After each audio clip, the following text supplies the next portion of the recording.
Okay, here we go. Live is always interesting, especially when you are trying to do it solo. So, hi, this is the Live Less Stressed Live. I'm Dr. Gaberman, and today I'm answering a few questions I received about one of the 12 categories of toxicity I evaluate. And so this is a type of toxicity that I did cover in the last season of Let's Talk Toxins. Season 2 just concluded with yesterday's episode. So if you want to binge something, you might want to binge those 9 episodes on the different categories of toxicity, some of the most common ways that those types of toxicity show up in women's lives. But today, I want to circle all the way back to episode 1 from season 2, where I talked about emotional toxicity. And so I talked about emotional toxicity in particular as it relates to cancer. But today we're going to talk about it more generally because I don't want you to wait until emotional toxicity becomes the straw that broke the camel's back. I want you to recognize the signs and be able to deal with it early on. So, the thing with emotional toxicity is that it is rarely the primary cause. I could say never the primary cause, but I can think of some really extreme situations where maybe emotional toxicity really was the primary cause of disease. But I will say that even if it's not the primary cause, stress has been linked in the research to 90+% of disease. And so there is just no denying that stress is something that is linked to dis-ease, escalating to disease, and something that we absolutely need to learn to do a better job of managing. So, as I mentioned in episode 1 of season 2, I did talk about this cancer connection. And I would really encourage you, if this is something that concerns you, if you're like me and have a family history of cancer, if it's something that you're mindful of, then you definitely want to go listen to the full episode. Again, season 2, episode 1. Um, the other thing I wanted to share with you today is that I have been working with a new process with my bioenergetic scanning that I'm just finding fascinating. This particular process was developed by a gentleman who's since passed away, but he really used kind of leading edge processes to communicate with the body, get the body to kind of give us the feedback we need to understand what really needs to be dealt with.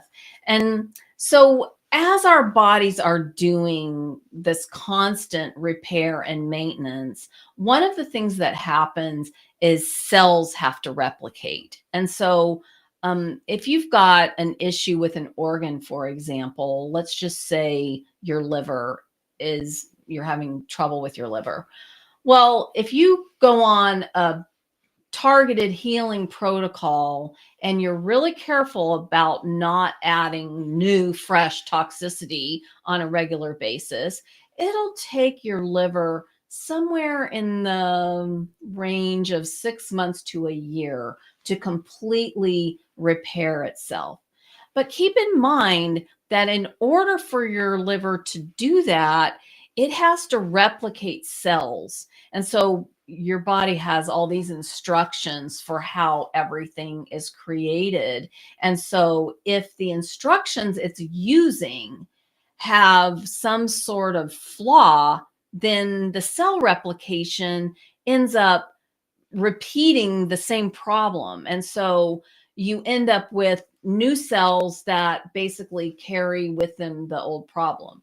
And so one of the ways that this gentleman explained this process is that it's like having a smudge on a blueprint.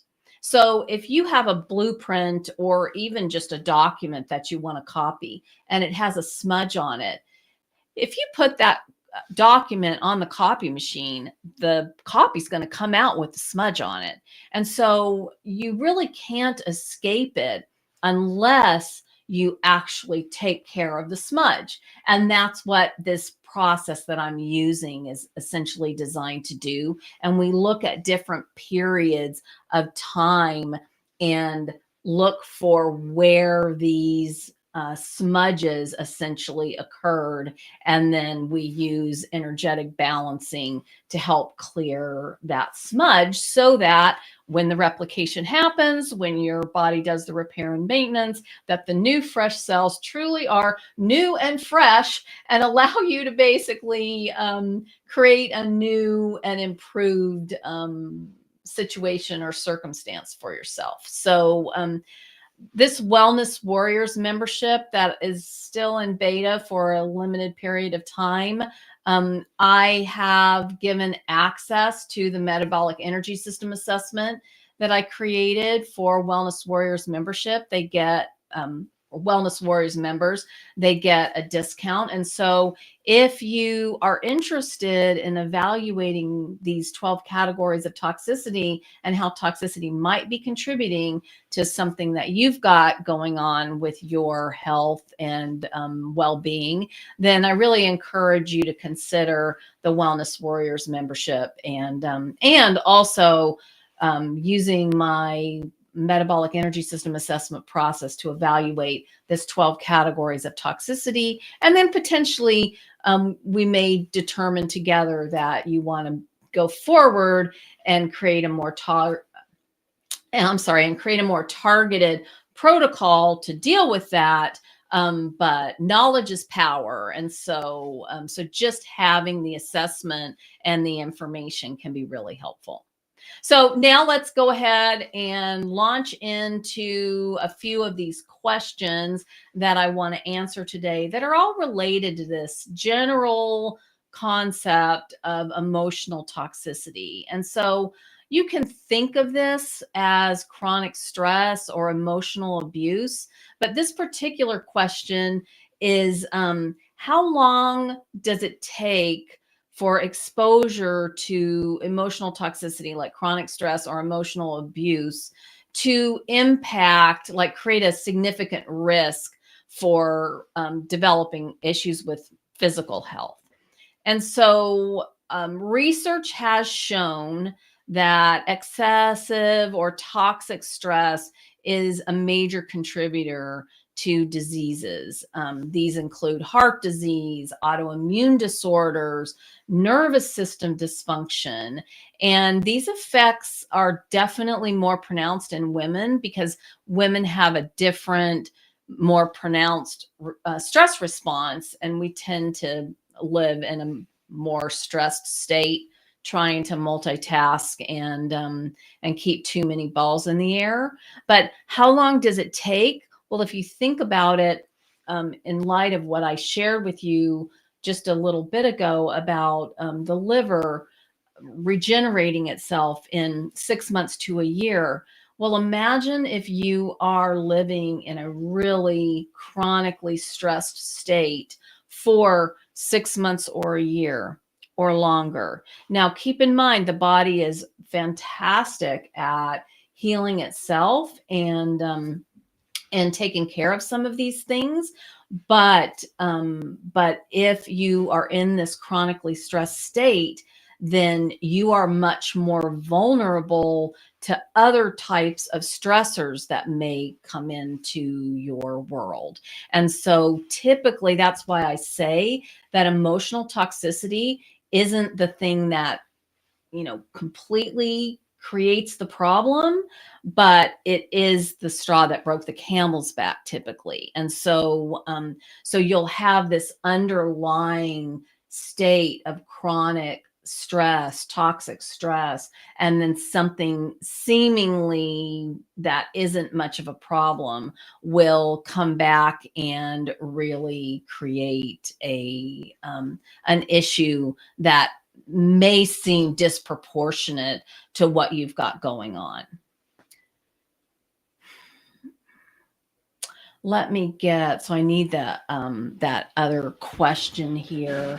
Let me see if I can get the other question. Okay. Okay, here's the next question. In what ways can emotional toxicity contribute to mental health challenges like depression, anxiety, or even cognitive decline? Well, emotional abuse and toxic stress are definitely linked to depression and anxiety. No question about that. That kind of makes sense though, right? These are the common things that we expect to create issues like toxic stress. But what I will say is that these things are more common in older women, and then that contributes to these cognitive issues and even to the increased risk of developing dementia. And again, going back to season 2, episode 1, where I made the link with cancer, it was found that women in particular, but it could be anybody, that really had some traumatic event and they got kind of stuck, depressed and anxious about it, and they really felt like they couldn't move through it. They were having trouble processing it and working through it. They were the ones that tended to develop cancer within typically even as little as 6 months. And so so this is the risk that you're really facing if you are allowing yourself to hang out in this state of chronic stress, toxic emotional toxicity, and you allow that to happen for an extended period of time. Next question. Are there specific physical symptoms or chronic conditions that may be warning signs of emotional toxicity? Well, the liver is one of the organs that is most susceptible to holding anger and stored emotions. I'm an acupuncturist. I'm trained in Oriental medicine, and the liver is the organ, or the organ system, if you will, that we focus on primarily when people have emotional disturbance. And so the liver is also our main organ of detoxification. So if we've got emotional toxicity essentially clogging our liver, then it's no surprise that we're going to have some of these other issues backing up and toxicity accumulating. This really demonstrates itself in outward conditions like body aches, heart palpitations, digestive issues for sure, sleep problems, migraine headaches, chronic fatigue. You know, if you are not sleeping properly, it's certainly no surprise that you've got chronic fatigue. And I will say some people think they're sleeping okay, but they have fatigue. And what they'll find once they really start digging into it is that they're really not sleeping as soundly as they think they're sleeping. And so no wonder they wake up tired. Even conditions that are commonly thought of as autoimmune conditions like fibromyalgia or IBS, these are also tied to chronic stress that's become toxic. And so definitely you will find that any of these diseases, if you will, can point the finger back to stress. And one of the first things you should be looking for is any areas in your life where maybe stress has kind of gotten out of control. And if you will deal with the stress first, then a lot of these other issues will recede. This is one of the reasons why that is our main focus as wellness warriors in the membership. I use the MOLT method I developed. It's MOLT is an acronym. M is for mindset, O is for order, L is for lifestyle, and T is for toxins. And we apply the MOLT method, one of these different ways, on a regular basis in the membership as a community. Really, because stress isn't going away, you have to learn to master it. And so we've got to stay on top of it.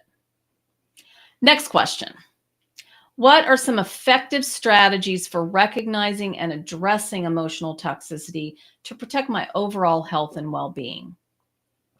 Well, I will say that once you really recognize the signs of emotional toxicity, like, this chronic stress, but also negative self-talk, if you just find yourself really like kind of beating yourself down or berating yourself regularly, that's a sign that you've got some emotional toxicity in your life and you're reflecting it, you're like taking it in, and that is not going to be helpful.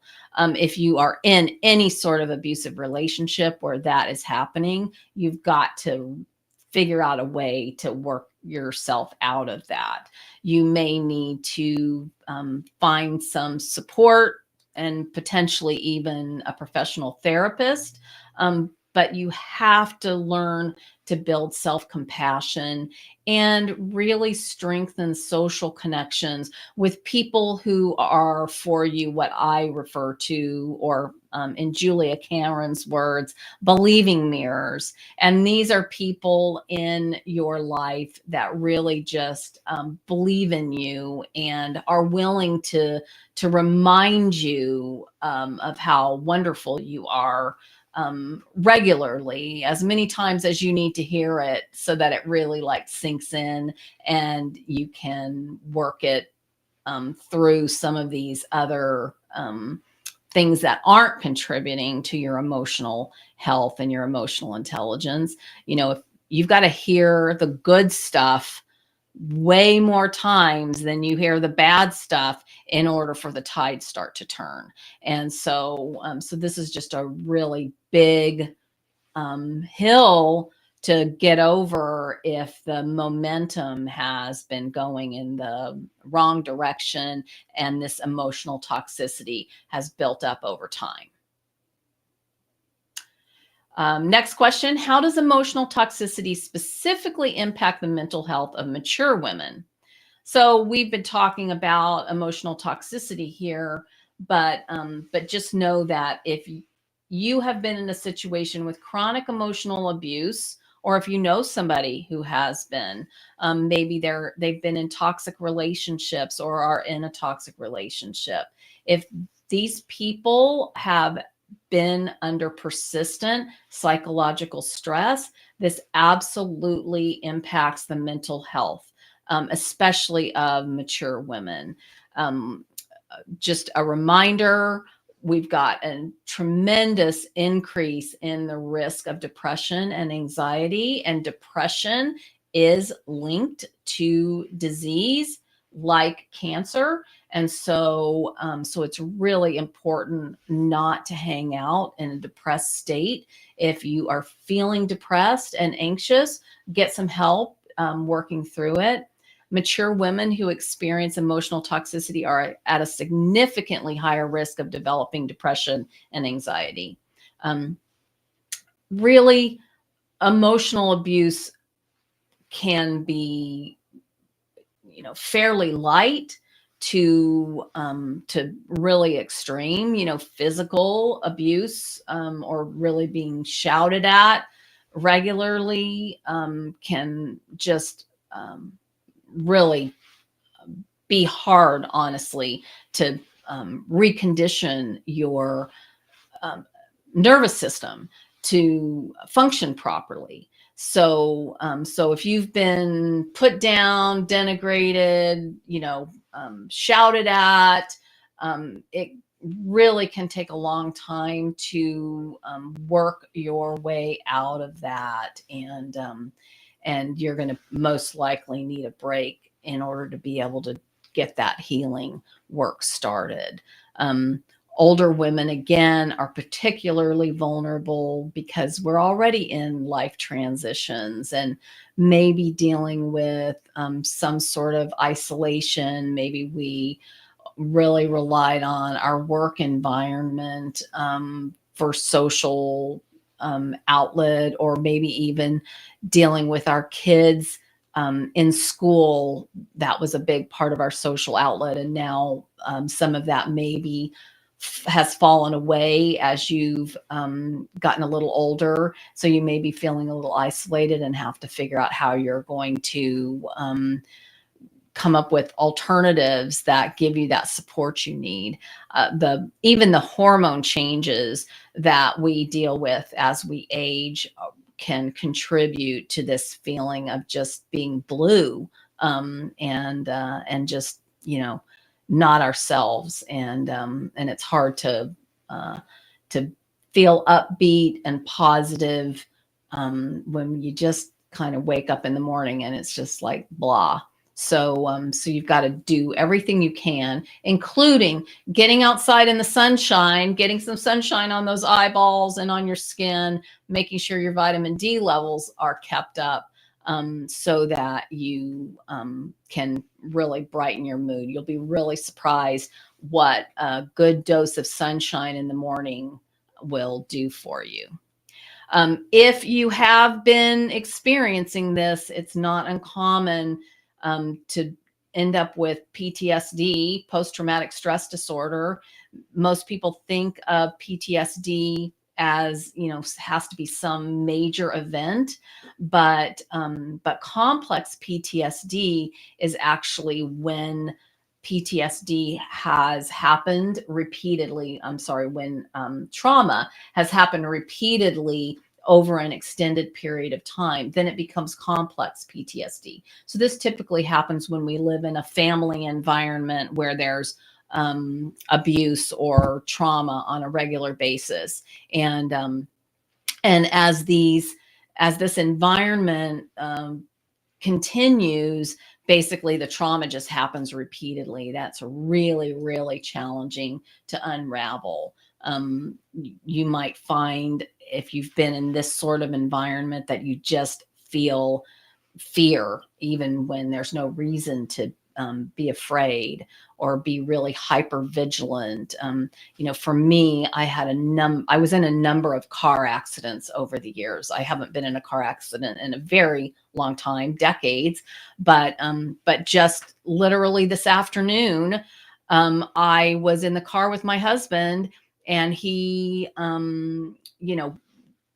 somebody braked abnormally in front of us and we got a little too close. It wasn't even really a risk, but I just lost it. And that still happens for me because I have that real hypervigilance, especially in the car. So, these intrusive memories and you know, experiences really affect us for years and years. And don't dismiss it. Dismissing it is not going to help. The only thing that will help is to actually process it and put it in perspective. So I could quickly say, sorry, I overreacted, take a deep breath, and my nervous system re-regulated very quickly. But I just always find it fascinating that can happen after so many years of not having a repeated experience. So it just is really important that you are gentle with yourself. And if you have experienced this sort of emotional toxicity, that you take it seriously and that you get some sort of support, help, potentially professional counseling, or even something like my cellular memory work with my bioenergetic testing that would potentially help to kind of allow your body to energetically release it. There are a lot of levels that it gets stored. It gets stored in the brain, it gets stored in the emotions, it gets stored in your cells. And so releasing that from all the places in your body that it potentially would be stored is essentially what it's going to take to really completely let it go. Okay, so that was the last of my questions for today. If we don't have any more questions, let's just see. Let's just see. Do I have any more questions? Where's my questions? Chat. Okay, I don't have any more questions. It doesn't look like for today. So if we don't have any more questions, then I just really encourage you that if you have a question that you want me to answer in a future Live Less Stressed live, then just comment question and we'll send you the link to the form, and you can fill out the form and I'll answer your question. It'll be anonymous, so you won't have to worry about me, referring to you with any sort of question that might feel a little personal.